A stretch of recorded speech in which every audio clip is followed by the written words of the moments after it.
ઝોલાપુર ગામની આદર્શ પ્રાથમિક શાળામાં વૃક્ષોના વેચાણને લઈને વિવાદ વકર્યો છે.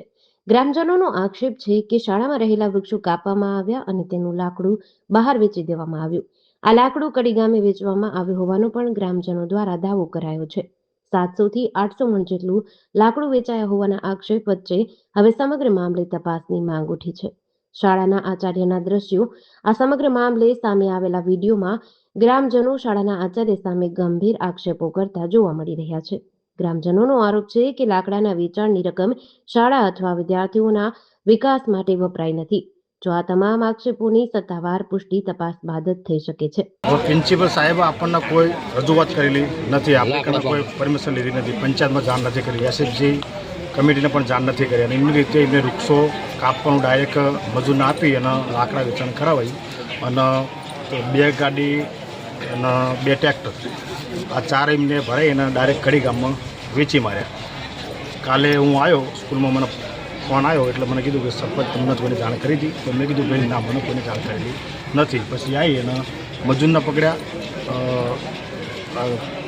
અગોલ ગામના 4 મુસલમાન અને એક અમારા ગામના ભાઈ, એ 5 વ્યક્તિ હતા. એ ચાલી અને પછી મેં ગાડી જમા લેવડાવી હતી, એના ફોટા પાડ્યા, વિડીયો ઉતારી દીધા અને આખાનો સ્કૂલનો વિડીયો લીધો. સ્કૂલના પ્રિન્સિપાલ શું નામ છે અને એમના થકી જે કપરો કરવામાં આવ્યું છે કે શું કહે? પ્રિન્સિપલ વિજય સાહેબ છે અમારા, એમના. તો એમણે કરેલું છે કે કોણ? એ મજૂર એવું કહેતા એમને વિજયભાઈ સાહેબે કીધું. જે મજૂર કાઢતા કાલ મને કહ્યું તમે મને જબાની આવજો, હું મારી એફઆર કરાવવાની છે, એટલે મેં એફઆર કરાવી દીધી છે. મારું નામ વિજયભાઈ મિસ્ત્રી છે, આચાર્ય શ્રી ઝોલાપુર પ્રાથમિક શાળા. વૃક્ષો કાપવા માટેની ગામના વ્યક્તિ જે આનંદ લક્ષ્મણભાઈ છે, એમને વૃક્ષો કાપવા માટેની જ ખાલી જાણ કરેલી. વેચવા બાબતે મારી એમની સાથે કોઈ વાત થઈ નથી. આ નિર્ણય એમને પોતાની જાતે લીધેલો છે, જે બાબતે હું પોતે બિલકુલ અજાણ છું. એને ક્યાં વેચ્યા, કોને વેચ્યા એ બાબતથી હું બિલકુલ અવગત છું. ગ્રામજનો આક્ષેપ કરી રહ્યા છે કે સાહેબે જ વેચી માર્યા છે.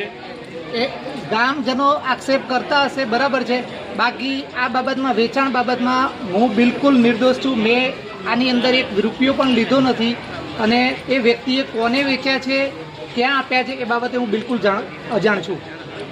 તો આપને જાણ કરેલી સરપંચ સાહેબને કે કોઈ કમિટી સભ્યોને કે આ વૃક્ષો કાપી થડમાંથી કાપી છે?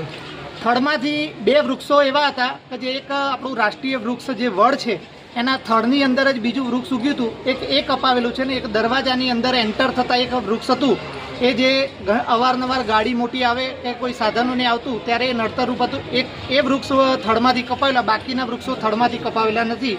બાકીના વૃક્ષો જે છે એને હોરવાની જગ્યાએ જે કાપવાવાળા જે ભાઈ છે એને ફૂટ થાય એ રીતે કાપેલા છે મશીનથી. કાપવા માટેની સૂચના આપણે આપેલી છે એમને. કાપવા માટેની સૂચના આનંદને આપેલી છે કે ભાઈ લાકડા ઝાડ કાપવાના છે. વેચવા માટેની મારે એમની સાથે કોઈ વાત થઈ નથી. મેં કહ્યું પણ ભાઈ કાશીરામભાઈ, આજરોજ આદર્શ પ્રાથમિક શાળા ઝોલાપુરની અંદર વૃક્ષો ગવર્મેન્ટ દર વર્ષે કહેતી હોય કે વૃક્ષો વાવો, હરિયાળી લાવો, બાળકોની અંદર નિરોગી રહેવા માટે પણ વૃક્ષો હોવા જોઈએ. પરંતુ અમારી પ્રાથમિક શાળામાં 2 દિવસ પહેલાં અગાઉ અમને જાણવા મળ્યું કે અહીંના પ્રિન્સિપાલ થ્રુ વૃક્ષો જડમૂળથી કાઢી અને એનું લાકડું વેચાણ માટે આપવામાં આવેલું. અમે કાલે અહીંયા જાણ કરી, ત્યારે પ્રિન્સિપાલને ફોન કર્યો વિજયભાઈને, તો વિજયભાઈ કે હું મિટિંગમાં હું. ત્યાર પછી અમે ખાતરી કરી તો અહીંથી આશરે 700-800 મણ લાકડું કડી ગામે વેચાયેલું. અહીંયા એક ગાડી તો અમે ડિટેલ કરી લીધી પોલીસ સ્ટેશનમાં ફોન કરીને અહીંયાથી. ત્યાર પછી અમે ખોડા પોલીસ સ્ટેશન જાણ કરી, તો ખોડા પોલીસ સ્ટેશનથી એવું કહેવામાં આવ્યું કે તમે વન વિભાગમાં જાણ કરો. વન વિભાગમાં અમે ફોન કર્યો. વન વિભાગના અધિકારી એવું કહેતા કે અમે મારા પથરીના દુખાવા હોવાના કારણે ત્યાં હું હાજર નથી. તો મેં મામલતદાર સાહેબને ફોન કર્યો. ટોટલ ડિટેલ ત્યાં મામલતદાર સાહેબને આલી રહે. ટીપીઓ સાહેબ વિરંગામથી મહેશભાઈને પણ ટોટલ જણાવેલું હોય. અને માત્ર લાકડા કાપીને ભ્રષ્ટાચાર કરો એ નહીં, પ્રાથમિક શાળાની અંદર છેલ્લા 5-7 વર્ષથી આ દરેક વસ્તુની અંદર ચાલુ, ચાહે મધ્યાહન ભોજન હોય કે એસએમસીની અંદરથી પણ ઘણા ગોટાળા તમને જાણવા મળશે. એટલે ગામ લોકોને સાથે લીધા વગર આજથી 5-7 વર્ષ પહેલાં A ગ્રેડની અંદર પ્રાથમિક શાળા હતી અમારી, અને 5 વર્ષ પછી D ગ્રેડની અંદર આવી. એ વખતનું શિક્ષણ કઈ રીતનું હતું, અત્યારે આ શિક્ષણની અંદર ઘણો ફરક પડેલો.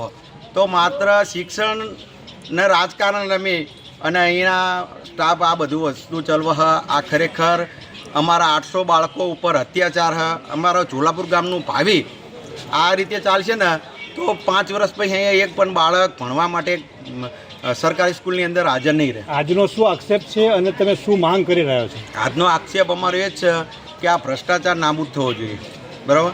અને જે આજે શું ઘટના બની હતી એના માટે શું માંગ કરો છો તમે? આજે જે ઘટના એના માટે અમારી એ જ માગ છે કે ખરેખર દૂધનું દૂધ પાણીનું પાણી જે સજા થવી જોઈએ પ્રિન્સિપાલને એ થવી જોઈએ, બરાબર.